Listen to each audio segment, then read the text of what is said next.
Malaking problema ng mga magsasaka ang mabagal na paglaki ng mga pananim na gulay sa Calasiao, Pangasinan. May ulat si Russell Simorio.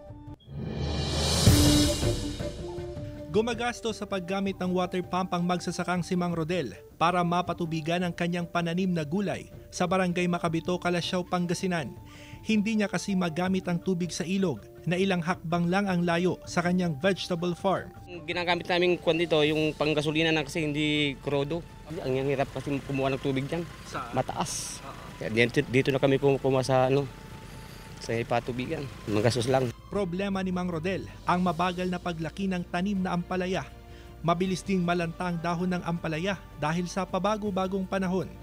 Sa kabila ng problema sa mga taniman ng gulay, tiniyak ng Samahang Industriya ng Agrikultura o SINAG na nananatiling sapat ang supply ng gulay sa merkado, lalo na ang mga gulay sa Cordillera. So far, walang problema yung upland sa galing sa Benguet. Sinabi rin ng SINAG na asahan na magbabalik normal sa susunod na buwan ang presyo ng kamatis na ngayon ay pumapalo na sa 180 pesos ang kada kilo.